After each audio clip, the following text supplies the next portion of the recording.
vous saluons encore ce matin au nom de Jésus le Christ, notre Maître et notre Roi. Amen. Qui est content d'être là ce matin, en la présence de Dieu? Amen. L'Esprit m'a dit de te dire ce que j'ai dit vendredi. Dans la vie, il y a 3 sortes de personnes. Il y a les gens qui font en sorte que les choses arrivent. Il y a les gens qui attendent que les choses arrivent. Il y a les gens qui provoquent, ça c'est la 1, catégorie 1. Les gens qui provoquent les choses. 2, les gens qui attendent les choses. 3, les gens qui regardent la scène et puis se demandent qu'est-ce qui s'est passé. Ton attitude pendant les 21 jours qui vont suivre va répondre, va te positionner dans une de ces 3 catégories. Ce n'est pas pour toi, mais nous ici, nous serons en présentiel autant que possible. Et quand on est loin, on sera en présentiel dans une église Impact Centre Chrétien connectée. Et quand on ne peut vraiment pas parce qu'on n'a pas d'église, alors on sera connecté depuis la maison. Mais c'est ton attitude qui va répondre à cette question. L'année sera tellement délicate, 2022. Les seuls qui vont échapper, c'est ceux qui auront provoqué, enfanté. Pour contrecarrer le hasard, il y en a qui vont enfanter. Dans quelle catégorie tu seras? C'est toi qui répondras. Amen.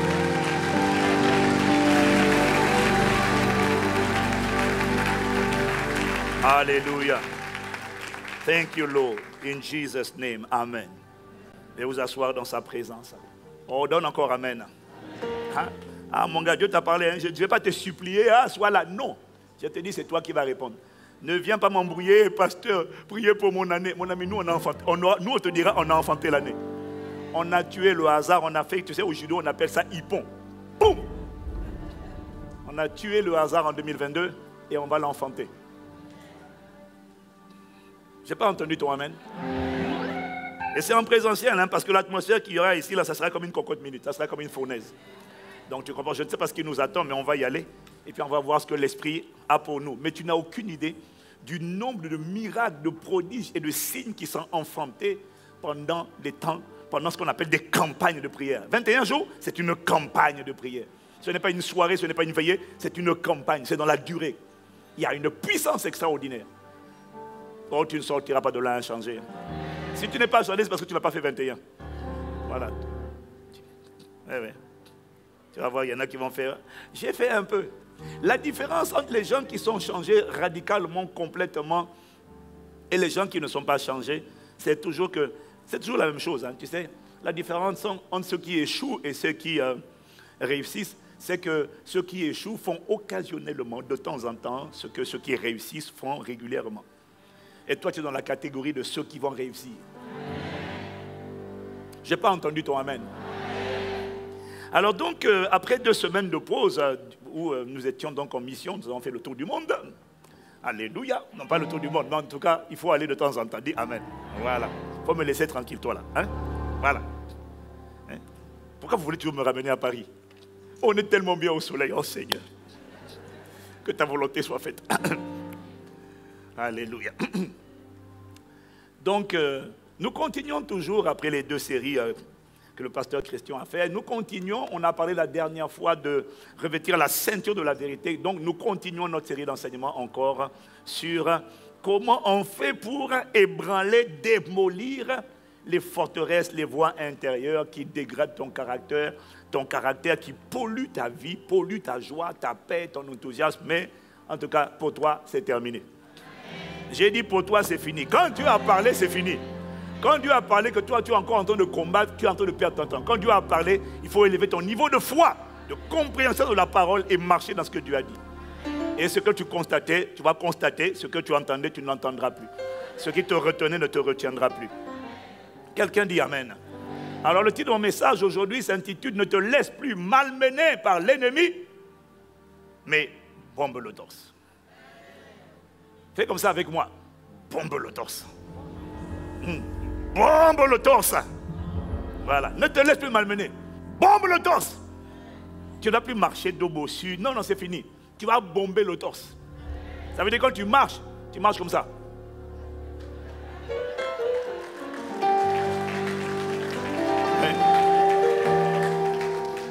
Ah, j'ai pas entendu ton amen.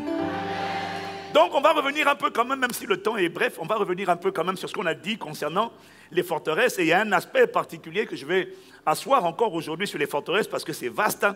Et l'Esprit me montrait que, vous savez, en dehors d'une infime minorité de personnes qui sont ouvertement, clairement et qui s'affichent, se revendiquent comme étant rebelles. Il y en a qui se revendiquent comme étant rebelles. Mais ils sont très peu nombreux à assumer ce qualificatif de rebelle.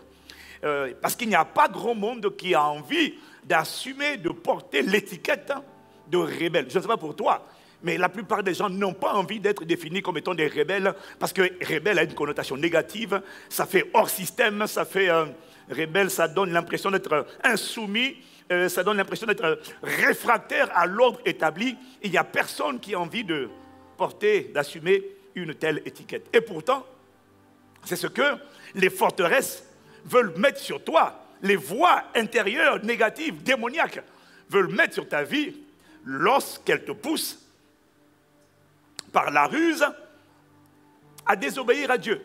Est-ce que quelqu'un me suit?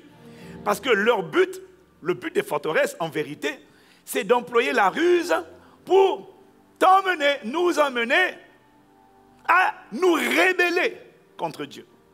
Et donc à faire de nous des rebelles contre Dieu. Alors là, j'entends quelqu'un me dire, qui? Rebelle contre Dieu? Qui est fou? Qui a envie de se rebeller contre le Créateur?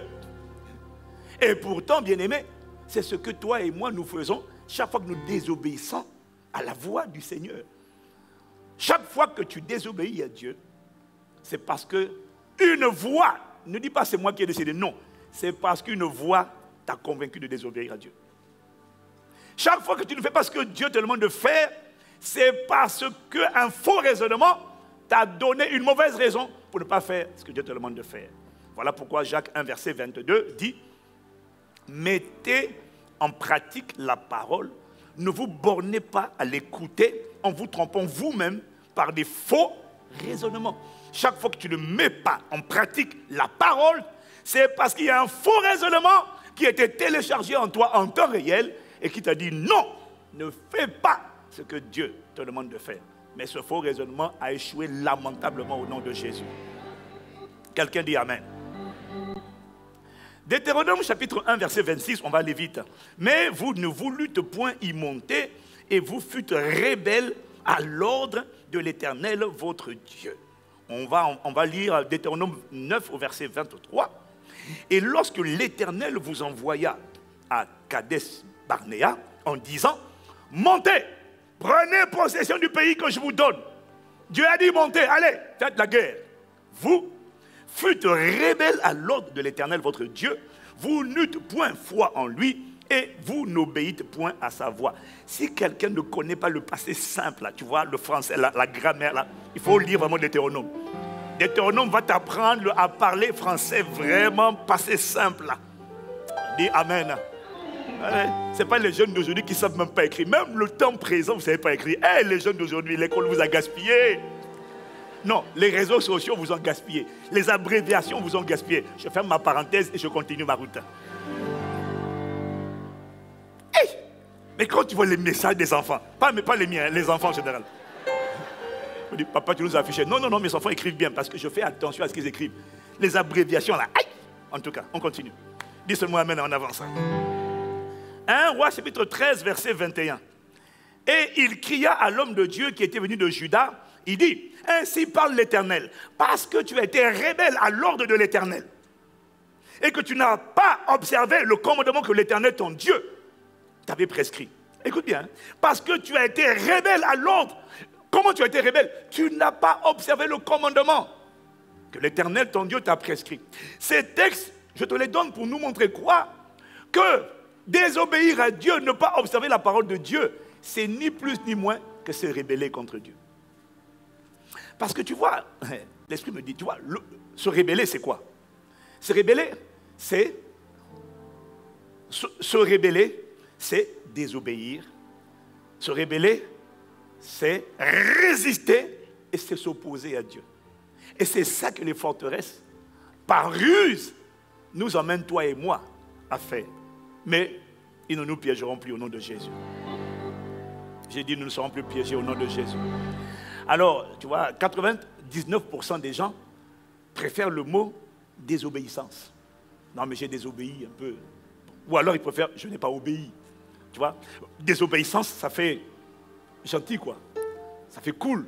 Pas cool, mais bon, voilà, ça fait poids.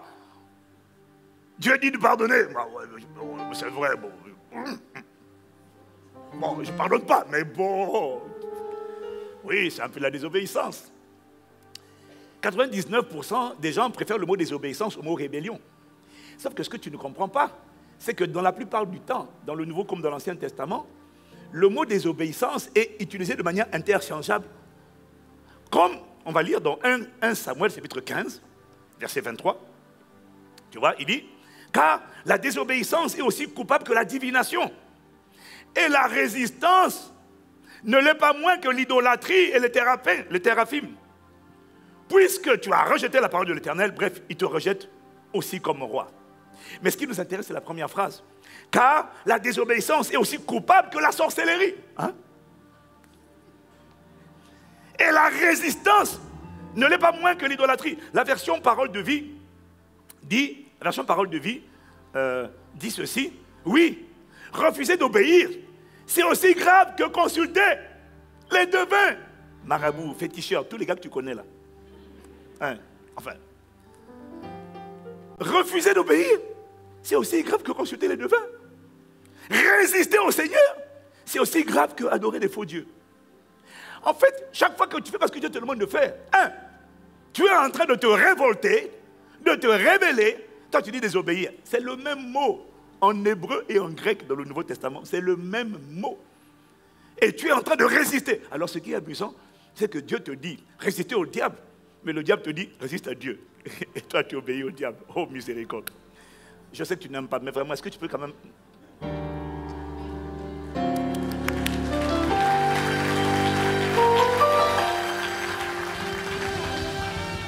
Dis à ton voisin, résiste au diable. Tu vois, ton voisin n'a plus envie de te causer. Alors, regarde quelqu'un d'autre, dis-lui, résiste au diable. Et même le ton avec lequel toi-même tu dis, on sent que tu es déjà démotivé. Bon, est-ce qu'il y a quelqu'un pour dire, est-ce qu'il y a au moins 120 disciples, parce que 120 ont changé le monde, pour dire, résiste au diable. Et pas à Dieu. Il dit, soumettez-vous donc à Dieu, résistez au diable. Il y en a qui se soumettent au diable et résistent à Dieu. Ça, c'est le rôle des forteresses. Elles ont échoué dans ta vie au nom de Jésus. J'ai dit, elles ont échoué dans ta vie. Ces voix ont échoué dans ta vie. Parce que tu dois comprendre une chose à propos de ces voix négatives, de manipulation, de mensonges. C'est qu'aucune d'elles n'est inoffensive. Toutes sont des pièges, sont des murailles érigées à l'intérieur de toi pour t'empêcher de faire ce que Dieu te dit de faire. Parce que le diable sait que ta vie change. La transformation de ta vie est la distance d'une instruction à laquelle tu obéis. Chaque parole de Dieu est une clé. Chaque instruction de Dieu, chaque commandement de Dieu est une clé qui permet d'ouvrir le ciel sur ta vie. Ton changement vient, bien sûr qu'il faut prier, mais par la prière et l'obéissance à la parole du Seigneur. Quelqu'un dit Amen. Donc quand le diable veut t'empêcher d'ouvrir le ciel, il va t'empêcher d'obéir, t'empêcher d'honorer, t'empêcher d'aimer, t'empêcher de pardonner, t'empêcher de semer, t'empêcher d'être fidèle, t'empêcher d'être loyal, t'empêcher. Parce qu'il craint que tu n'ouvres le ciel et qu'une pluie soit répandue sur ta vie et que soudainement tu opères. Ce n'est pas que tu n'es pas béni. Tu es béni si tu es né de nouveau. Mais ce n'est pas une affaire d'être béni, c'est une affaire d'activer la bénédiction. On peut être béni et vivre dans la pauvreté et vivre dans la malédiction parce qu'on n'a pas activé. C'est pour ça qu'on prend les clés du royaume pour ouvrir le ciel. Et ça, qu'est-ce qui fait ça? L'obéissance. Je vois ta vie changer. Et parce que tu as décidé d'activer l'obéissance, ta destinée, oh mon Dieu, ce qu'il m'a dit sur 2022 là, oh là là là là là là. Il y a tellement de paroles, je ne sais pas pour toi, Dieu a tellement fait, c'est vrai. Mais il y a tellement de choses que je vois encore, j'attends que Dieu manifeste. 2022, ça arrive.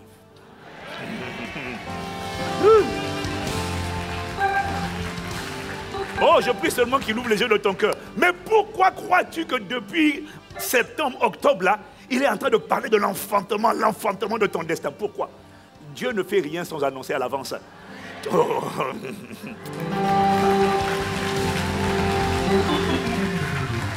Oui, je sais.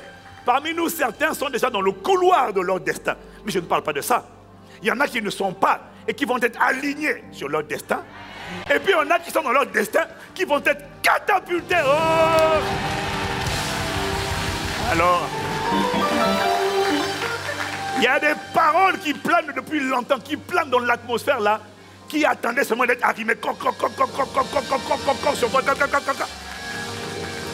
Mais il y avait trop de voix intérieures.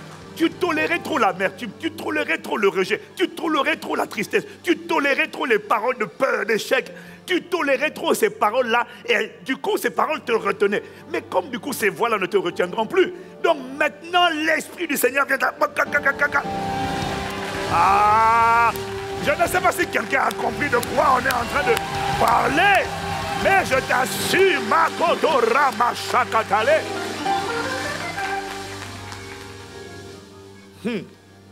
Dis seulement avec moi. Dis seulement à ton voisin. Watch this. Attends seulement. Attends seulement. Laisse-moi rentrer dans la chambre, dans le laboratoire de la prière pendant les 21 jours. Et quand je vais sortir de là, 21 jours, ce n'est pas une veillée. Une veillée, c'est formidable. 21 jours, c'est plus fort qu'une veillée. Parce que 21 jours, c'est l'endurance. Chaque jour va enfanter quelque chose. Chaque jour va contribuer à un téléchargement de quelque chose. Je ne sais pas quoi, mais je sais que Dieu va télécharger chaque jour. Ah, bien-aimé, au moins toi tu es enthousiaste. Acclame le Seigneur, acclame Dieu, acclame Dieu. Acclame Dieu. Aucune forteresse, aucune voie intérieure n'est inoffensive. Non, elles sont toutes des poisons. Ce sont des pièges. La forteresse de l'orgueil. Toutes les forteresses sont conçues pour bloquer un aspect de ton destin. La forteresse de l'orgueil. Quelqu'un qui est orgueilleux. Tant que tu marches avec Dieu, Dieu va te résister. Même si tu es élevé, tu seras abaissé. Et tu vas chuter, tu vas tout perdre. La forteresse de l'orgueil va te pourrir ton futur. Quelque chose que Dieu aura fait, à quoi ça sert d'être encensé, d'être élevé, et puis brusquement, boum, plaqué au sol. Échec. Pourquoi? La forteresse, voilà pourquoi tu dois la haïr. Tu dois haïr l'orgueil, aimer l'humilité. Aimer l'humilité. L'humilité précède la gloire, l'arrogance, l'orgueil précède la chute. Tu ne chuteras pas. Si tu chutes, hein, le pasteur Ivan te donne cocota. Je suis ton pasteur. Même si tu as 70 ans, je suis ton pasteur. Oui. Ah ben oui, c'est l'autorité. Hein. Ah ben oui. Un cocotage spirituel. Voilà. Donc tu sors de l'orgueil. ICC, c'est l'église des humbles. Comment?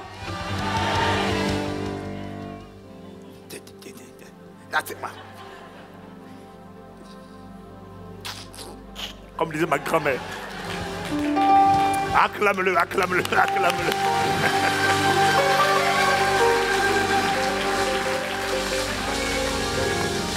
Non mais il y en a, ils fatiguent les gens. Hein? Ah, on te dit descends un peu. Ouais, mais il y en a Dieu pour les faire mourir là. Aïe, aïe, aïe, Dieu a du mal. Hein? Meurs seulement, on t'a mal parlé. Meurs seulement. Pourquoi on me parle mal? Mais pourquoi pas toi? Pourquoi pas? Toi, tu es qui pour qu'on ne te parle pas mal? Tu es qui? Hein? Tu es le roi du pétrole? Tu es le prince de ça? Mais non, toi tu es qui? Hein? Aïe! Petit vantard. Petite arrogante. Shut up! Descends! Moi, on me critique tous les jours. C'est ma nourriture quotidienne. Tu me vois m'énerver. Tu cries. Aïe! Tu m'injuries pas. Moi, j'avance. On dit amen. Aucune forteresse, les voix là, que tu écoutes là, que tu écoutais hier, tu n'écoutes plus. Aucune inoffensive. j'ai découvert qu'elles sont toutes méchantes. Elles ont tout un agenda pour te pourrir la vie, bloquer ton destin, dégrader ton caractère. Regarde le rejet. La peur du rejet. La peur de t'abandonner. Le rejet est une forteresse terrible. Non seulement le rejet dégrade ton estime personnelle. Le rejet, quelle que soit la manière dont tu t'habilles, le maquillage que tu as, le rejet, quand cette voix-là vient, quand cette voix-là t'escorte, elle te fait toujours te sentir rejeté. Et quelqu'un qui est rejeté, c'est quelqu'un qui n'a pas confiance en lui. Le rejet te pousse à acheter l'amour des gens. Mais le pire, c'est que le rejet, justement parce qu'il te pousse à acheter l'amour des gens, la forteresse du rejet, l'esprit de rejet, tant qu'il t'escorte, il va te pousser à plaire aux gens pour ne pas être rejeté par les gens. Donc, tu fais tout pour leur faire plaisir pour qu'ils ne te rejettent pas. Au lieu de vivre pour le plaisir du Père, tu vis pour le plaisir des gens. Ça, c'est du désordre. Désormais, tu vas vivre pour le plaisir de Dieu. J'ai dit, tu vivras pour le plaisir de Dieu. Je n'ai pas entendu ton amen. La forteresse de la peur. Mais elle te pourrit la vie. Elle annule ta foi. Elle enlève de bouclier. Elle rend inefficace tes prières. Parce que la peur, c'est le contraire de la foi. Elle t'empêche de faire des exploits. Elle noie tes émotions dans un océan incontrôlé de phobie. Elle provoque des ulcères, des angoisses qui enfantent des ulcères dans ton corps.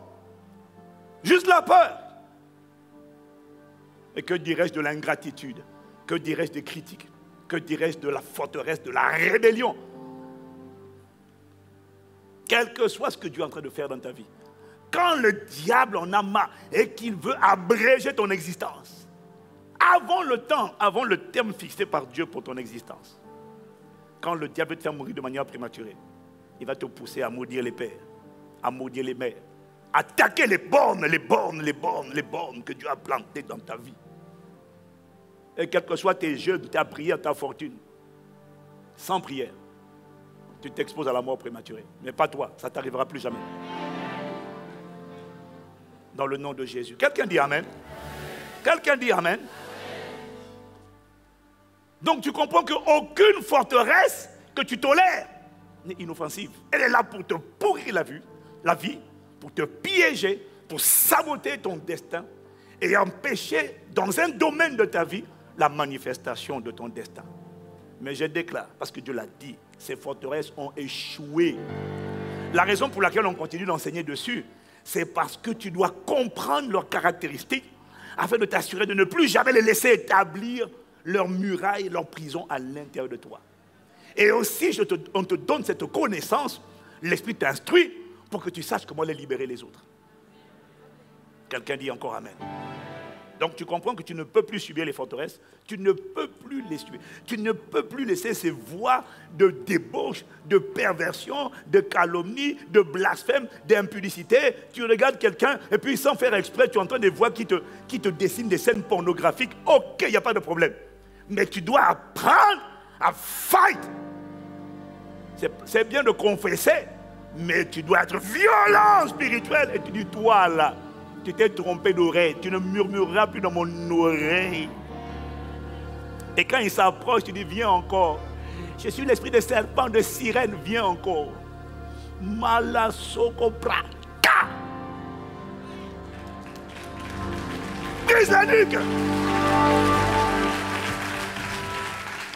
Tes oreilles ne sont pas une poubelle dans laquelle on vient dire n'importe quoi. Non, tes oreilles sont saintes, elles sont ointes pour entendre ce que l'Esprit dit à l'Église. Oh,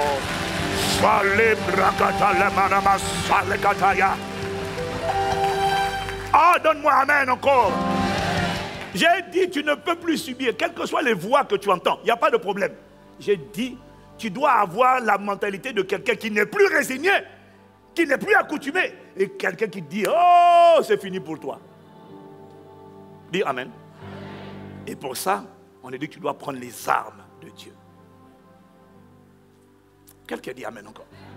Et c'est ça qu'on a dit dans Éphésiens 6 qu'on a lu la dernière fois. Alors, on a vu que tu dois prendre les armes de Dieu. Dans tout Éphésiens 6, à partir du verset 10 jusqu'au verset 18, il nous parle de cette arme de Dieu, car nous n'avons pas à combattre contre la chair et le sang, mais contre des dominations, les autorités, les princes de ce monde de ténèbres, les esprits méchants dans les lieux célestes. C'est pourquoi prenez toutes les armes de Dieu afin de tenir ferme et de résister dans le mauvais jour. Tenez donc ferme. Ayez à vos reins la vérité pour ceinture. Donc, après t'être imprégné, et ça tu l'as compris maintenant, de la conscience de la vérité à tes reins, les profondeurs de ton être, les profondeurs de ton cœur, imprégné de la conscience de la vérité. Maintenant, Éphésiens 6, verset 14, la deuxième arme que tu dois engager, tu dois revêtir pour démolir les forteresses, c'est quoi? C'est la cuirasse de la justice. Quelqu'un dit Amen. Alors la photo que vous avez à l'écran, voilà, la photo que vous avez à l'écran, on peut la retirer, c'est cette partie-là qu'on appelle la cuirasse. On peut l'enlever, hein, parce que j'ai l'impression vraiment de voir quelqu'un derrière moi. On dirait un fantôme que vous mettez derrière mon dos, miséricorde.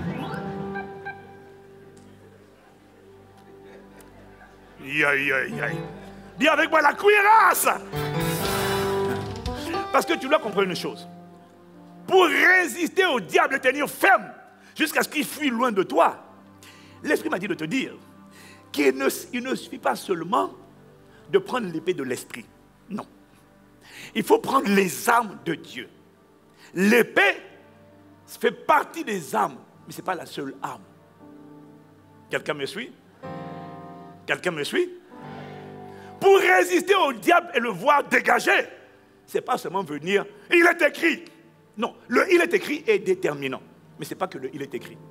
De la même manière, un soldat ne prend pas seulement son épée pour aller au combat. Pour aller au combat, un soldat prend d'abord la ceinture, il met l'épée au fourreau, un couteau ici. Ensuite, il doit prendre, mais c'est comme sur le plan naturel. Tu ne verras pas un CRS, hein, ou un membre du SWAT aller sur le champ de bataille, de confrontation, uniquement avec un pistolet. Non. Il doit avoir son gilet pare-balles. Il doit avoir sa ceinture. Il doit avoir ses chaussures. Il doit avoir son casque. Il doit avoir son bouclier. Il doit avoir son pistolet. Quelqu'un dit Amen. Et il aura ensuite la septième arme qui s'appelle « Faites par l'Esprit toutes sortes de prières et de supplications ». Quelqu'un qui va seulement avec l'épée, mais il arrive avec l'épée, mais il peut prendre une flèche. Il doit avoir le bouclier. Mais il ne prend pas que le bouclier. Il doit d'abord prendre la ceinture pour commencer, et puis il doit prendre la cuirasse. Pourquoi la cuirasse? C'est de ça qu'on va parler. Donc aujourd'hui, c'est une révision pour quelqu'un qui a déjà entendu cet enseignement. Mais comme il y en a beaucoup qui sont venus, et comme même toi-même là, tu dis je connais, j'ai déjà entendu, mais quand je vois les voix qui t'escortent jusqu'à aujourd'hui, la voix de la peur, la voix du rejet, depuis 1950, tu te sens rejeté, ferme ta bouche. Ferme ta bouche! Et me dit, bah, je connais ce message. Tais-toi, tu ne connais rien. Voilà. Ah, fallait que je reste à André, hein? Fallait pas que je revienne. Hein?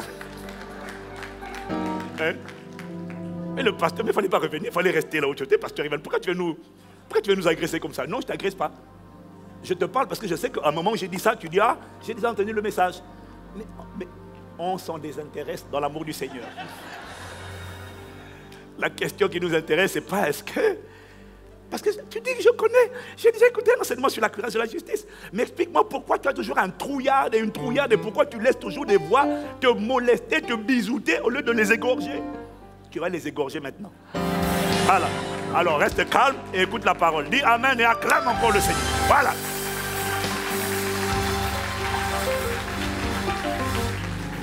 Mais tu sais, la Bible dit que Dieu dit, c'est pas moi, Dieu dit, hein. Dieu châtie ceux qu'il aime. Donc, tu vois, moi, je ne châtie pas du tout. Mais tu vois, des fois, je suis un peu sévère parce que j'entends les voix qui montent en toi, en fait. Hein, quand je dis ça, j'entends quelqu'un parler. Je ne sais pas comment, mais j'entends. Je sais qu'il y a quelqu'un qui a pensé ça. Donc, ce n'est pas à toi. Ce n'est pas à toi, ton voisin, c'est à quelqu'un que je parle. Voilà. C'est ni toi, ni ton voisin, c'est quelqu'un de... Peut-être derrière toi. Dis avec moi, prends la cuirasse. Prends la cuirasse. La cuirasse de la justice. Bon, dis encore Amen et on continue. Alors la question, si on parle de la cuirasse de la justice, la question qu'il faut poser c'est quoi la justice? c'est quoi la justice? Le contraire de la justice dans la Bible, c'est ce qu'on appelle la condamnation. Dans les Écritures, le contraire de la justice, c'est la condamnation. Condamnation, ça veut dire quoi la condamnation? Ça veut dire destiné à rester prisonnier. Même un condamné à mort n'est pas toujours exécuté sur le champ. Mais il est destiné à rester prisonnier. Destiné à rester molesté, maltraité, brimé, opprimé, oppressé par les geôliers. Le contraire de la justice, c'est la condamnation. Dans Romains 3, au verset 23, il est écrit, on connaît la version classique, car tous ont péché et sont privés de la gloire de Dieu. Et puis moi, je vous ai mis la version du semeur qui dit, tous ont péché, en effet, et sont privés de la glorieuse présence de Dieu. C'est quoi la justice de Dieu? La justice de Dieu dont on parle ici, c'est l'acte par lequel Dieu déclare une personne innocente, acquittée, non coupable, pas à cause de sa bonne conduite, pas à cause de son bon comportement, mais sur la base uniquement de sa volonté souveraine seule. Le parallèle dans le monde, c'est la grâce présidentielle ou la grâce royale. Lorsque le président, le chef de l'État ou le roi décide de gracier un prisonnier, il faut que tu saches qu'il y a d'autres prisonniers qui aussi en prison ont une bonne conduite. Mais tout le monde n'est pas gracié, plusieurs font leur peine, et il y a même des gens condamnés à mort qui vont finir par être condamnés, par être exécutés, malgré le fait qu'ils se comportaient bien en prison. Ce n'est donc pas la bonne conduite qui m'attire, qui m'accorde l'acquittement, c'est la décision souveraine du roi ou du chef de l'État seul. Quelqu'un me suit? Quelqu'un me suit? C'est ça qu'on appelle la justice de Dieu, ou encore l'acquittement. Quand tu lis la justice de Dieu, ça veut dire l'acquittement. Si tu me suis encore, dis Amen. Donc, Romains 3, verset 23 nous dit, car tous ont péché et sont privés de la gloire de Dieu, ou sont privés de la glorieuse présence de Dieu. Ça signifie simplement que lorsque Adam a péché, le péché de Adam et de Ève a mis sur tous les êtres humains un vêtement orange de condamnés à mort. Tous ont péché, tous ont été revêtus d'un vêtement de prisonnier. Condamnés, destinés à souffrir, à être oppressés, à être opprimés, à prendre des coups, à être maltraités, molestés par toutes sortes de voies d'influence spirituelle mauvaise. Est-ce que quelqu'un me suit? Maintenant, au verset 24, avec la version du second, il dit, et ils sont gratuitement justifiés par sa grâce. Ah, tu vois bien, hein? Ils sont gratuitement acquittés, justifiés, déclarés non coupables par sa grâce. Pas par leur effort, pas par leurs bonnes œuvres, par le moyen de la rédemption qui est en Jésus-Christ. Quelqu'un suit, il dit Amen. J'aime bien la version du semeur parce qu'elle dit, et ils sont déclarés justes par sa grâce. C'est un don que Dieu leur fait par le moyen de la délivrance apportée par Jésus-Christ. Autrement dit, ils sont déclarés non coupables, innocentés, acquittés, pas parce qu'ils méritaient l'acquittement, mais parce que Jésus-Christ a été condamné à leur place. Selon qu'il est écrit dans Ésaïe 55, au verset 53 plutôt au verset 5, Ésaïe 53, verset 5, mais il était blessé pour nos péchés, brisé pour nos iniquités. Le châtiment qui nous donne la paix est tombé sur lui. Et c'est par ces meurtrissures que nous sommes guéris. Amen. Dans 2 Corinthiens 5, verset 21, la version du second classique dit « Celui qui n'a point connu le péché, Dieu l'a fait devenir péché pour nous, afin que nous devenions en lui justice de Dieu. » Mais comme tu ne comprends pas forcément, alors je te l'ai mis avec la version français courant, nouveau français courant. Il dit « Le Christ était sans péché, mais Dieu l'a chargé de notre péché, afin que, unis à lui, nous soyons rendus justes devant Dieu. » Alors ça n'a pas l'air de t'emballer, mais je t'assure que la conscience de la justice va s'asseoir en toi. C'est magnifique.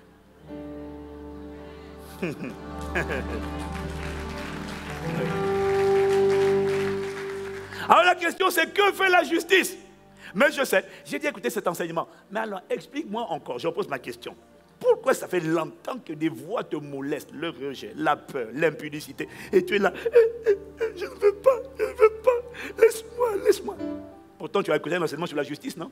Ça veut dire que tu n'as pas compris la justice de Dieu. Tu n'as pas compris. Je te dis, tu n'as pas compris. Tu ne peux pas comprendre c'est quoi la justice et puis dire, laisse-moi. Ah. Quand tu as compris la justice, tu vas bomber le torse. Tu te prépares pour la guerre. Tu bombes le torse. Aïe, aïe, aïe, aïe, aïe. Alors que fait la justice? Bon, tu as compris? La justice t'enlève. Quand Dieu te déclare juste, c'est ce qu'il a fait pour toi et moi quand nous sommes venus en Jésus-Christ. Ce n'est pas à cause de nos bonnes œuvres. C'est à cause de ce qu'on a cru en Jésus. On s'est caché en Jésus-Christ.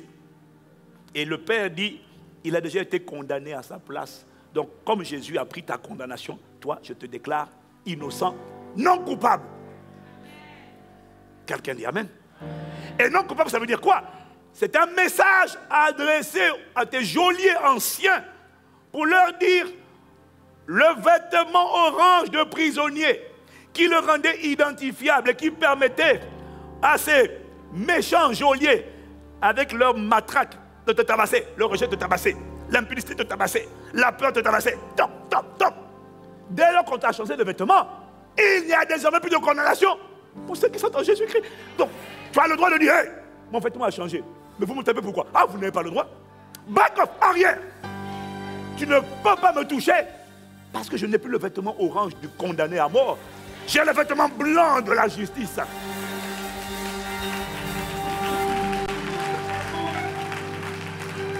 Mais quelqu'un me dit Amen. Le vêtement de la justice te confère un vêtement, t'enlève le vêtement de condamné, qui te rendait identifiable, qui te rendait bastonnable. Hein?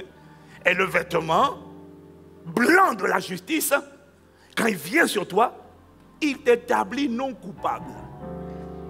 Donc, tu n'as plus le droit, mais encore il faut que tu le saches. Il faut que tu l'affirmes. Il faut que tu le confrontes. Tu dis, tu n'as plus le droit. Je ne suis pas un condamné. Je ne suis pas condamné à la maladie. Je ne suis pas condamné à l'affliction. Je ne suis pas condamné à la pauvreté. Je ne suis pas condamné à l'échec. Je ne suis pas condamné à la dépression. Non! Je suis innocent, non coupable. Je suis acquitté. Quelqu'un dit Amen. C'est ça qui me donne l'assurance pour sortir. Alors, deuxièmement, que fait la justice? Alors, d'après ce texte qu'on vient de lire, dans Éphésiens 6, il dit, revêtez la cuirasse de la justice. Ça signifie que la justice te revêt d'un vêtement spirituel qui a la forme d'une cuirasse. Maintenant, remettez l'image, remettez l'image. C'est là que je voulais arriver. La justice, quand tu l'as acceptée, quand tu l'as cru, te revêt d'un vêtement spirituel qui a la forme d'une cuirasse. Et que fait la cuirasse? Regarde bien l'image, mon frère, ma soeur. Que fait cette cuirasse? Elle te donne des épaules que tu n'as pas. Pourquoi? Afin de pouvoir hausser les épaules. Non, mais là, vous devez revenir sur le pasteur, là. Oh, la régie, là. Voilà, merci. Miséricorde. La cuirasse te donne des épaules. Naturellement, tu n'as pas. Quelles que soient les épaules que tu as vu ce soldat romain, là, quelles que soient les épaules qu'il y a, la cuirasse lui donne plus d'épaules. Elle élargit les épaules. Donc elle élargit ta carrure, elle élargit ton ossature. Même quand tu es costaud, la cuirasse multiplie ton niveau de costaud. Aïe, aïe. Ça c'est un. Deuxièmement, que fait la cuirasse? La cuirasse te donne une poitrine. Même quand tu ne bombes pas le torse, dès lors que tu mets la cuirasse, même quand ton torse est normal, hein, il y a des gens, ils ont des seins, on dirait des femmes. Ok, ça c'est pas des hommes, hein? Ça tombe, tout tombe. Mais quand tu mets la cuirasse, on ne voit pas tes seins, on ne voit pas, on ne voit rien. On ne voit qu'un torse bombé. Donc tu as intérêt à mettre la cuirasse tous les jours, mon gars. Non, frère, vraiment, non. Toi, tu ne fais pas du sport, là. Hein? Moi aussi. Mais vraiment, il faut mettre la cuirasse tous les jours. Ah, mais je comprends. Est-ce que tu comprends ce qu'on est en train de dire, hein? Donc, la cuirasse t'élargit les épaules. La cuirasse te bombe le torse, sans faire exprès. Ce n'est pas tes efforts. Non. Ce ne sont pas tes efforts. C'est le vêtement que tu mets. Le vêtement élargit les épaules, le vêtement bombe le torse et le vêtement te donne des pectoraux. T'as vu l'image? Hein? Ça te donne des barres de chocolat naturel. Même quand on vend, tout tombe à l'intérieur. Dès que tu mets la cuirasse, tout est couvert. On ne voit plus ta nudité. On ne voit plus tes manquements. On ne voit plus tes imperfections. Le diable te ment lorsqu'il te dit, hier tu as mal parlé, non? Tu veux sortir de ma prison, mais tu es un pécheur toi-même. Tu dis, tu es un quoi? Tu dis quoi? Oui, mais hier tu as mal parlé. Ah non, si j'ai mal parlé hier, j'ai juste demandé pardon. Le sang de Jésus me purifie de nouveau de tout péché, hein, c'est tout. Hein? Mais alors, si tu as compris la cuirasse, tu ne peux plus accorder du crédit à la voix qui te parle et qui te dit, tu ne mérites pas. Hier tu as fait des emportements, hier tu as fait ci, hier tu as fait ça, hier tu as fait ça. Tu dis de quoi tu parles? Ma cuirasse a tout caché, tout est à l'intérieur, il n'y a rien. On ne voit que mon allure impressionnante, effrayante. Oh. Ah, quelqu'un me dit Amen. Mais c'est ça, quand tu as compris la cuirasse, tu ne peux plus dire, la voix te dit, tu te rappelles hier, tu as fait ça. Tu es tombé hier, tu t'es masturbé. Cette fois, le juste tombe. Le Seigneur le relève. Tout ce que tu dois faire, c'est demander pardon à Dieu. Relève-toi. Mais quand la voix va venir te condamner en te disant, ah oui, mais tu as fait telle chose, toi, tu dois lui dire, mais de quoi tu parles? Le problème, c'est que comme tu n'as pas la conscience de la cuirasse, dès que la voix te dit, tu as fait ça, tu dis, ah, c'est vrai. Non, c'est pas vrai. La cuirasse, le diable ne voit pas. Il te ment. Parce que le Père ne voit pas ce que le diable essaie de te montrer. Puisque le Père t'a mis un vêtement qui cache tous tes manquements, toutes tes imperfections. Il n'y a rien. Il n'y a rien. Quand le Père te voit, qu'est-ce qu'il voit? Quand les anges te voient, qu'est-ce qu'ils voient? Épaules larges, torse bombé, pectoraux chocolatés. On ne voit rien de ce que les voix de mensonge te disent. Parce que le sang a effacé et la cuirasse couvre tes manquements, couvre tes imperfections. Mais quelqu'un me dit Amen. Alors que fait la cuirasse? Du coup, que fait la cuirasse? La cuirasse te rend effrayant. Tu as vu ce soldat romain là? Un gars comme ça là, tu as vu comment il est habillé? Tu as envie de lui faire la guerre? Avant de lui chasser des palabres, tu réfléchis 2 fois. Tu essaies de lui mettre un... Ah, la cuirasse, tu vois. Il m'a dit, ce n'est pas que l'épée de l'esprit. Il n'y a pas que l'épée, il y a la ceinture, puis il y a la cuirasse. Il y a un ensemble d'armes. Et chaque élément de l'armure a son importance dans la confrontation. Et la cuirasse te rend effrayant pour tes adversaires, pour tes ennemis. Elle te rend effrayant, elle te rend impressionnant. Alors tu vas remarquer une chose. Lorsque tu sais que tu es effrayant, que tu es impressionnant, lorsque tu sais que tu fais peur, toi-même, tu as de l'assurance. Oh, mais si c'est vrai, dis Amen.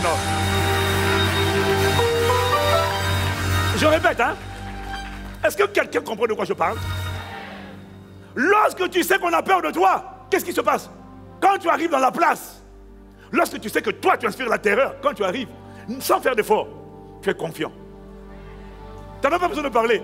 Tu sais que quand tu vas arriver, les gens vont dire oh, oh, oh. Ouais. Je n'ai pas encore parlé, hein. Je me réserve de parler. Mais pas mon allure déjà. Vous comprenez le message. Oh, grand, maître, c'est ça. Allez, prosternez-vous. Allez, oui, maître. Mais la cuirasse te donne un aspect impressionnant et la cuirasse te donne de l'assurance. C'est pourquoi dans Proverbe 28 au verset 1, il dit, le juste, donc celui qui est justifié, a de l'assurance comme un jeune lion. C'est quoi un jeune lion? Un jeune lion ne craint rien. Un jeune lion n'a peur de personne. Donc, la cuirasse t'enlève les complexes d'infériorité. La cuirasse t'enlève le sentiment de timidité. La cuirasse t'enlève le sentiment de petitesse. Et la cuirasse fait naître en toi un sentiment de grandeur et de royauté. Oh, Shakato Malasaya. Oh, dis Amen. Tu comprends de quoi on parle? Sans la cuirasse, tu prends l'épée de l'esprit. Il est écrit au nom de Jésus. Le problème, c'est que tu le dis. Tu as la conscience de la vérité. Mais les démons auxquels tu parles, les enfants auxquels tu parles, ne sont pas effrayés par toi parce qu'ils voient que tu n'as pas la cuirasse. Ce n'est pas une question de confession, de dire je porte la cuirasse. Non, c'est une question là encore de conscience. Est-ce que quelqu'un me suit? Tu vois, l'Esprit m'a dit, vous voulez prier trop vite. Parmi vous là, vous voulez prier. Il est écrit, il est pris de condamnation. On sait que c'est Jésus-Christ. Oui, mais tu le dis, mais tu trembles. Pourquoi tu trembles? Parce que tu n'as pas la conscience. Tu n'as pas la cuirasse. Quelqu'un qui a la cuirasse, quand il avance, il sait. Peut-être que dans votre monde naturel là, hein, dans vos pays où les gens aiment faire des grèves en désordre, n'importe comment, ils aiment attaquer les CRS, les policiers. Mais laisse-moi te dire une chose, hein, au ciel, il n'y a pas de désordre. Les anges savent, hein, les démons croient que Dieu existe et ils... Pourquoi ils tremblent? Parce que cette armure-là, il dit prenez les armes de Dieu. C'est l'armure de Dieu. C'est l'armure que Dieu lui-même porte.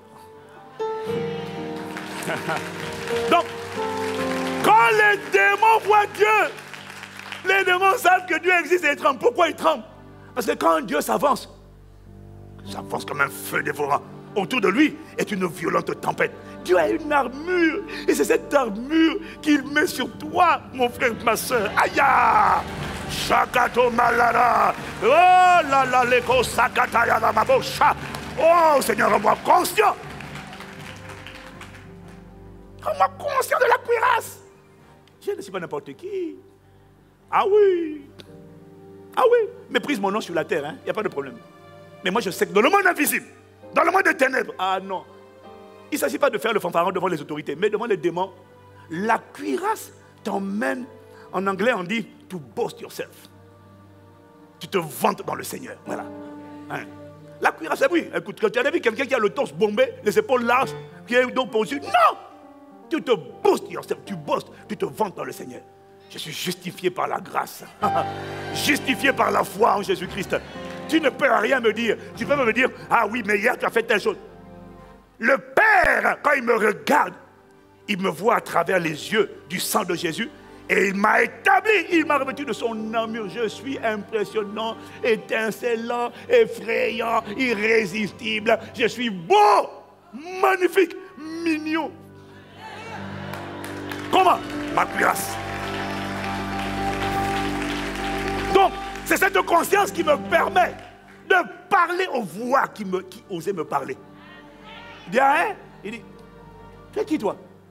Je suis le rejet, je suis l'esprit d'impudicité, de débauche, de blasphème. Il dit, oh, en beau. Quand le combat spirituel, c'est pas seulement il est écrit, c'est tout un ensemble d'attirails, des attitudes. Tu as la conscience. Et du coup, quand tu avances, tu sais que lui, il recule. Pourquoi? Je te dis, hein, sur la terre là, peut-être qu'il y a des gens qui jettent des pierres sur les CRS. Au ciel, les démons savent que Dieu existe et ils tremblent. C'est ça la vérité. Donc je sais qu'ils tremblent. Quand j'avance, je sais qu'ils tremblent. Quand j'avance, je sais qu'ils sont terrifiés. Quand j'avance, je sais qu'ils disent, oh, maman Nangaye. C'est ce qu'ils disent à ton sujet. Mais ils vont le voir se manifester. Parce que cette conscience de la justice, ça sied en toi. Voilà pourquoi j'ai pas compassion. Je ne donne pas cher de ces voies de sorcellerie, de ces hommes forts, de blocage, de mariage, de pauvreté, d'échec, de masturbation, de toutes les formes de pornographie, de colère, qui disaient, non, tu es à moi. Oh, je vois que tu vas en faire une bouchée. Rien qu'à ton allure, me dire, il connaît la vérité, il connaît la vérité, elle connaît la vérité, elle connaît la vérité. Aïe, aïe, aïe, aïe, aïe, aïe, aïe, aïe, aïe, c'est fini, elle connaît, elle connaît, elle connaît. La conscience de la vérité entre en toi. J'ai dit, la conscience de la vérité pénètre ton cœur. Pourquoi tu t'arrêtes d'acclamer? Parce que ton voisin s'est arrêté d'acclamer là. Pourquoi? Hein? Hey!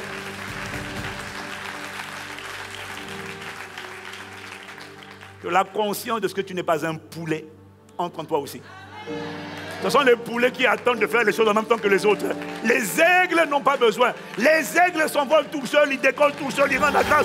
Ah, que la conscience d'être un aigle entre en toi.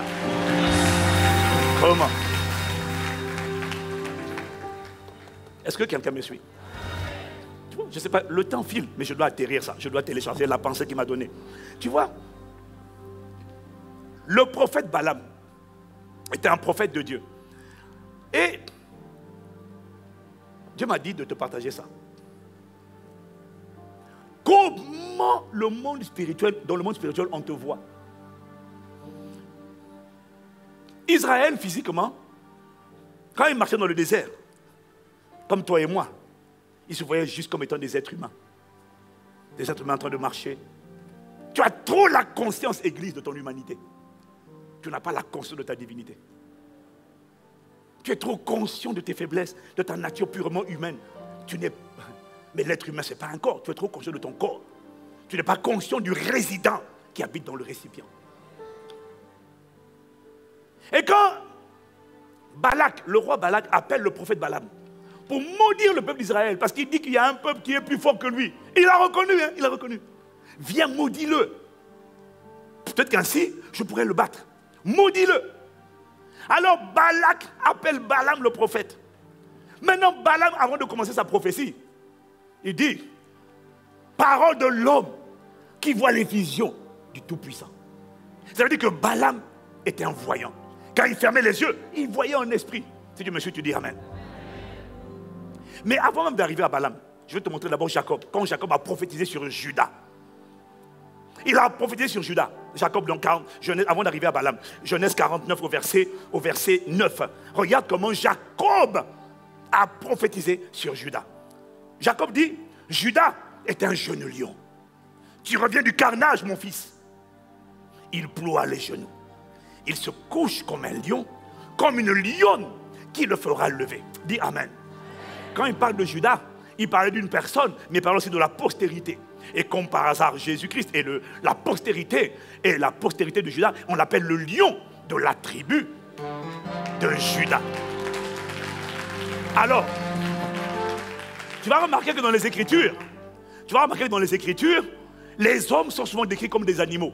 Non pas que les hommes sont des animaux, mais en fait, on les décrit comme des animaux parce que ces animaux permettent de décrire les caractéristiques que ces hommes-là représentent ou portent à l'intérieur d'eux. Ainsi, le diable est appelé le grand dragon parce qu'il dévore. Le serpent ancien parce que c'est un séducteur. Est-ce que quelqu'un me suit? Mais Judas est décrit pas comme un lion. Il dit Judas est un lion. Est un jeune lion. Il n'a pas dit il est comme non, c'est un lion. Mon grand frère, on l'appelle le lion. Bon, à ton avis, moi attends, réfléchis un peu. Je suis sorti de lui. Je suis quoi à ton avis? Mako Shilabara. Oh! Que cette conscience. Est-ce que tu as compris? Tu as les caractéristiques d'un lion. Aïe! Voilà pourquoi le diable a peur que tu aies cette conscience et que tu commences à rugir. Bon, maintenant on va à Balaam. Dis Amen et on avance. Alléluia. On doit atterrir vite, vite, vite, vite, vite. Maintenant, comme Balaam ferme les yeux, Israël se voit comme étant un peuple insignifiant d'êtres humains naturels qui marchent dans le désert. Mais non, comme Balaam ferme les yeux, dans Nombre chapitre 23, on lit à partir du verset 22, regarde ce que Balaam voit. Ça, c'est quand il a fermé les yeux. Maintenant, il a la vision. Il dit, Dieu les a fait sortir d'Égypte. Ce peuple-là possède la force du buffle. Aïe! Après, il lit le texte que tu connais. La magie ou l'enchantement ne peut rien contre Jacob, ni la divination contre Israël. Au moment marqué, on dira, bref, verset 24. C'est un peuple qui se lève comme une lionne et qui se dresse comme un lion. Maintenant, regarde comment il te décrit. Il parle d'Israël. Il parle du peuple de Dieu.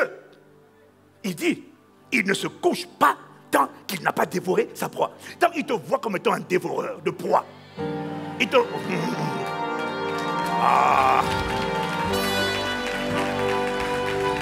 Il ne se couche pas tant qu'il n'a pas dévoré sa proie et bu le sang de ses victimes. Ah, quelqu'un me dit Amen. Ça, c'est ce qu'il dit dans Nombre 23. Maintenant, après, comme Balak est terrifié, terrorisé par la prophétie de Balaam, alors il lui envoie, il le place dans un autre endroit. Il dit, bon, je vais te mettre dans un autre endroit, lance des prophéties, peut-être que là-bas c'était mal placé, et puis peut-être qu'il dit ici, tu pourras mieux le maudire. Alors, il change d'endroit. Et puis, quand il change d'emplacement, il dresse son autel, et puis il commence à parler. Maintenant, on arrive dans Nombre 24, versets 8 à 9. Il redit encore la même chose, mais tu vas voir qu'il rajoute une chose. Aïe, aïe, aïe, aïe, aïe, aïe.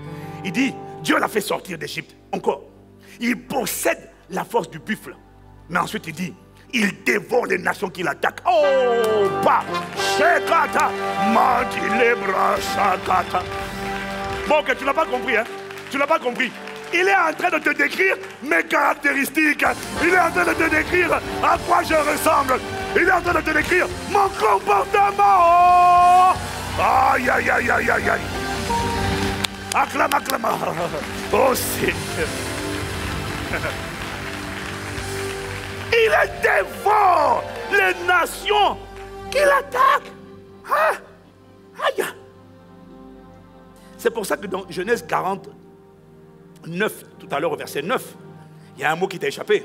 Quand il a dit Judas était un jeune lion, il dit, tu reviens du carnage mon fils. Le mot carnage, c'est ça que je fais. C'est ça que tu fais. Un carnage. C'est pas la chasse. Un carnage, ça veut dire que quand il va rugir, il va déchirer, il va détruire, il va démolir, il va écrabouiller. C'est la dimension dans laquelle tu opères. Oh, donne amen. Il dévore les nations qui l'attaquent. Aïe, aïe, aïe, aïe, aïe. Ça veut dire, il n'a pas dit que les nations ne vont pas l'attaquer. Non, mais quand les nations l'attaquent, le sort de ces nations est fixé. Et tu vas le voir pendant les 21 jours. Toutes les voix qui parlent contre ta vie, ta famille, ta santé, ta destinée. Oh, toutes les voix qui t'attaquent là. Leur sort est établi. Leur sort est établi. Leur sort est établi. Oh, si c'est à toi que je parle, donne un meilleur amen de vibrant comme le tonnerre.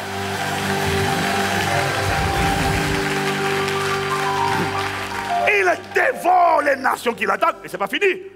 Il brise leurs os.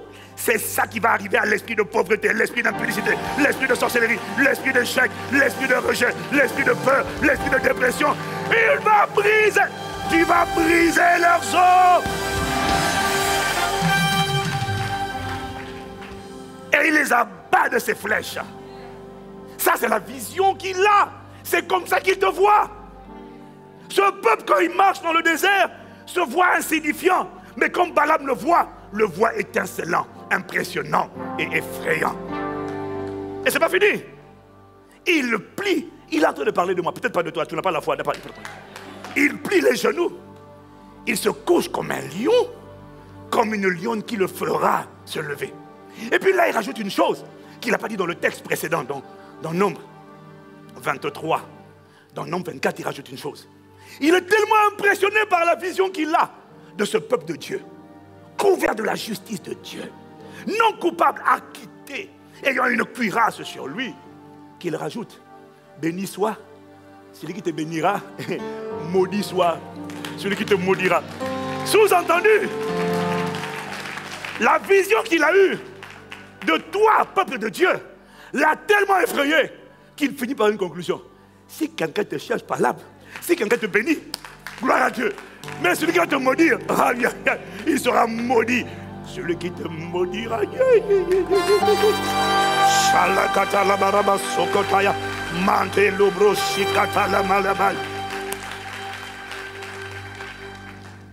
qu'est-ce qui fait que Balaam a vu ça sur le peuple de Dieu? Parce qu'à cet instant-là, ce n'était pas un peuple parfait, c'était un peuple qui obéissait à Dieu. Il marchait avec Dieu. Et dans Nombre 23, au verset 21, Balaam a dit ça. Il a eu cette vision. Parce que Balaam, quand il a vu, il a dit, Dieu n'aperçoit point d'iniquité en Jacob. Il n'y a pas la pratique du péché. Ils peuvent tomber, mais ce n'est pas l'iniquité. L'iniquité, c'est la transgression volontaire des lois de Dieu. Ce peuple n'a pas d'iniquité. Il a des imperfections, oui. Il peut tomber, oui. Mal parler, oui. Mais il se repent. Mais il n'y a pas d'iniquité en lui. Et Dieu donc ne voit point d'injustice en Israël. Ce qu'il établit donc juste aux yeux de Dieu. Revêtu d'une cuirasse. Bien-aimé, c'est ton partage, c'est ton histoire. Oh, Mato Shakate Labra. Quand tu comprends ça, et que ça s'assied à l'intérieur de toi, quel que soit ce qui t'attaque, il a dit, il dévore ce qui l'attaque. Tu as commencé avec la ceinture, maintenant tu prends la cuirasse. Ta démarche spirituelle change. Tu ne baisses plus jamais la tête. Tu n'es plus jamais effrayé. Tu bombes le torse, tu gonfles les épaules. Tu marches à fière allure. Et c'est toi, bien-aimé. Le combat spirituel, c'est simple. C'est un combat parole contre parole, mais avec la conscience de la vérité. J'ai pas pitié, je n'ai pas pitié, mais je vois le sort de ces voix qui te retenaient, qui te molestaient. Je vois déjà leur sort.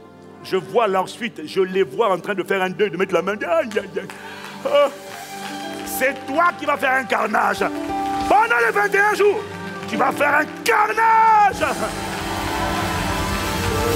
Même si tu es libéré, même si tu n'entends plus les voix, maintenant, tu deviens un libérateur. Maintenant, tu deviens un sauveur de multitudes. Maintenant, tu deviens un destructeur des œuvres des ténèbres. C'est la dimension dans laquelle tu vas. Bienvenue dans ton destin. Saketo Brassaya. Oh, acclame-le, acclame-le, acclame-le. Acclame-le, acclame-le, acclame-le, acclame-le. Acclame-le, acclame-le, acclame-le. Il t'a vêtu d'une cuirasse. Il t'a donné la cuirasse de la justice. Mako Zoketa Lamara. Shekete la mama. Reshakata lama. Shekete lama. Shimalaramaro. Seleramanaro. Shekete. Le temps de vivre, de fuir et de trembler, de faire marche arrière. J'annonce que c'est fini. Fini.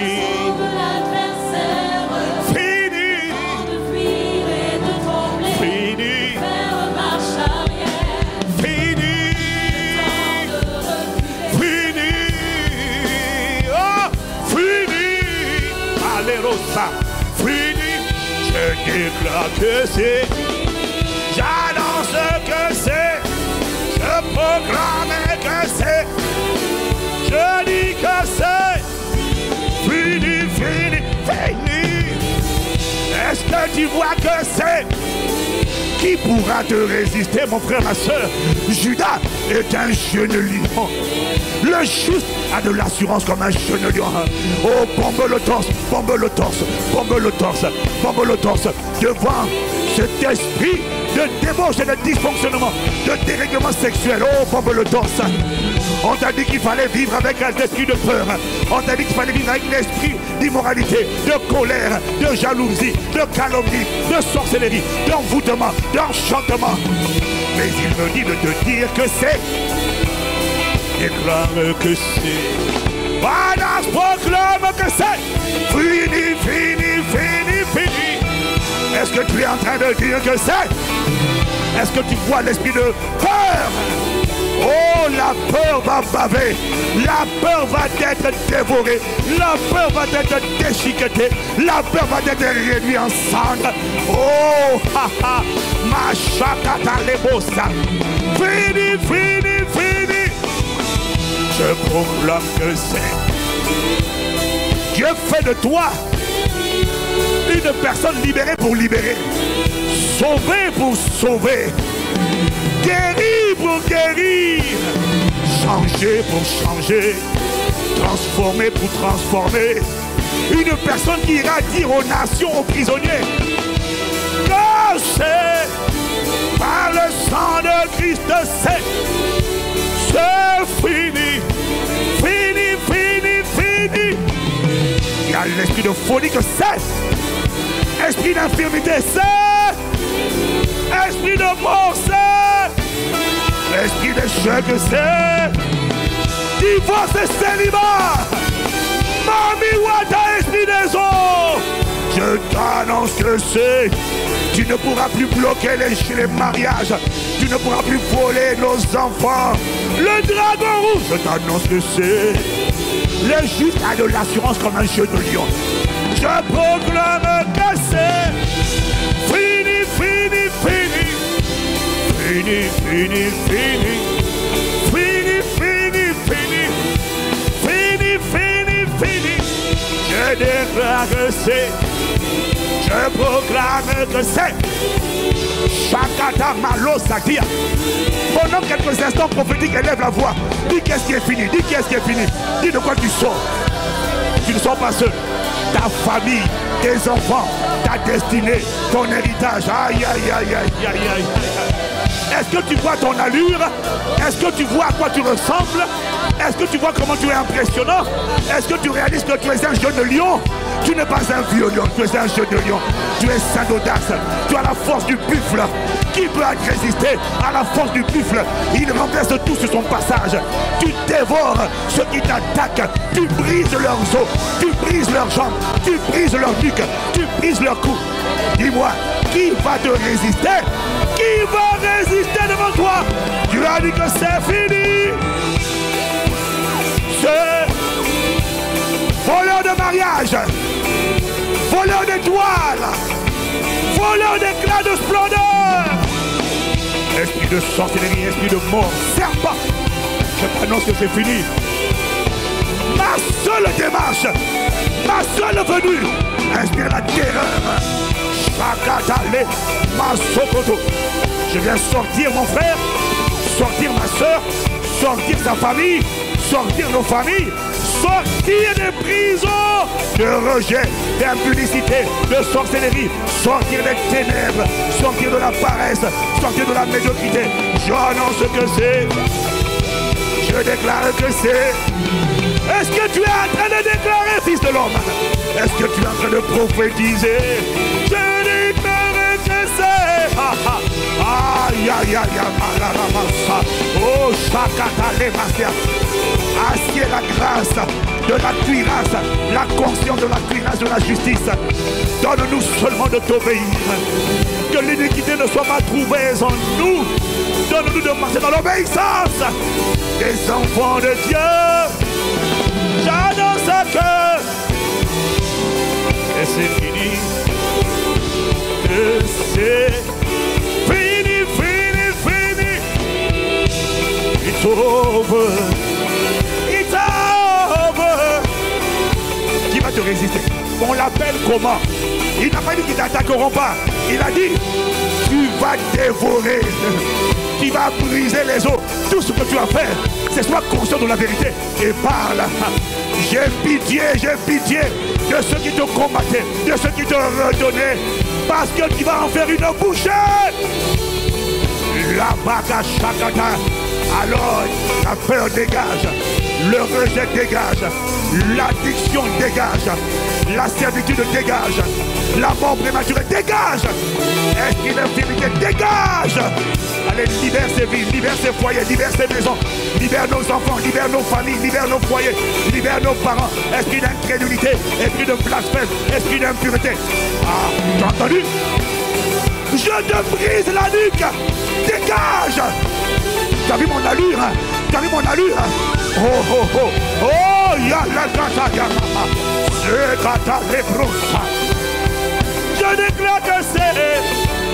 Je ne sais que c'est. C'est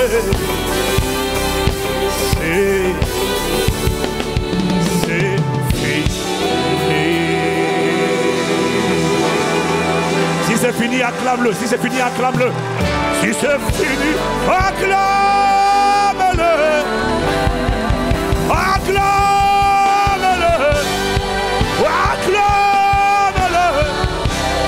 Acclame-le. Acclame-le. Acclame-le.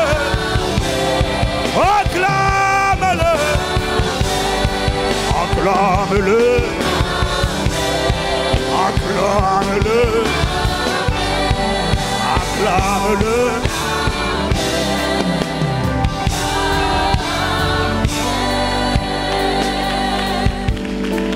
Oh God, we thank you. La révélation de ta parole est claire. Elle donne de l'intelligence au sein. C'était ton dernier jour de peur. Ton dernier jour de timidité. Ton dernier jour de complexe d'infériorité. La conscience de la justice comme cuirasse s'assied en toi. C'est fini.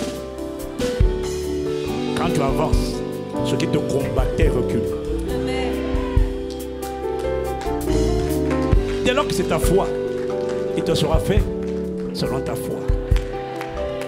Mon frère, ma soeur, si tu n'as pas fait de ce Jésus qui a donné sa vie pour toi, versé son sang pour toi à la croix, si tu n'as pas fait de lui le sauveur et le Seigneur de ta vie, la dimension de la cuirasse de la justice, tu ne peux pas la comprendre. Ta bonne conduite, ta bonne moralité ne te sauveront pas. Car tous ont péché et ont raté la gloire de Dieu. Être religieux ne te sauvera pas. C'est te reposer uniquement sur la grâce, le salut, pas par le mérite, mais par la grâce royale de Dieu le Père, par Jésus-Christ. Sans ça, tu ne peux pas recevoir cette conscience de la justice. Tu dois t'appuyer sur Jésus qui a été condamné à ta place. Quel que soit ton état, que tu ne le connaisses pas ou que tu l'aies connu, que tu l'aies abandonné, fais simplement cette prière avec moi. Seigneur Jésus, viens dans ma vie. Change-moi. Sauve-moi. Réécris mon histoire. Transforme-moi. Écris mon destin. Manifeste-le. Au nom de Jésus, j'ai prié, croyant qu'à partir de maintenant, Jésus, tu es mon sauveur et mon Seigneur personnel. Au nom de Jésus. Amen. Amen.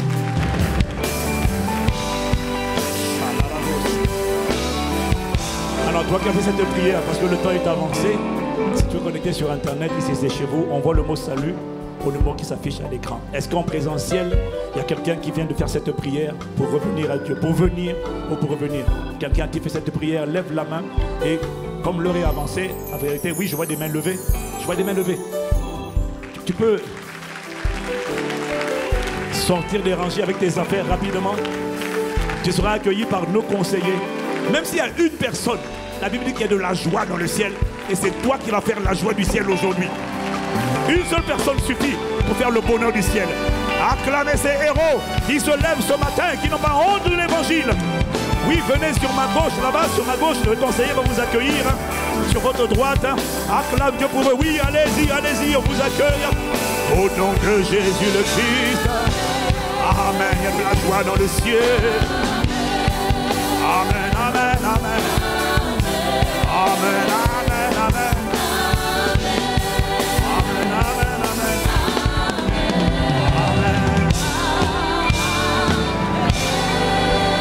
Alléluia. Veuillez vous asseoir dans sa présence. Nous sommes arrivés à la fin de notre célébration. Et rapidement, nous voulons prendre le temps. Nous ne pouvons pas vous laisser sans prendre le temps de vous souhaiter la bienvenue à vous qui êtes là pour la première fois. ici à Impact Centre Chrétien, également ICC chez vous, connecté directement avec cette grande famille. Si vous êtes là pour la première fois, veuillez vous tenir debout rapidement. J'ai 4 minutes pour vous accueillir et pour finir le culte. Amen. Alors, is there anybody here for the first time? Please stand on your feet so we can welcome you and bless God for your life. In the name of the Lord Jesus, si vous êtes là pour la première fois, levez-vous, levez-vous, levez-vous.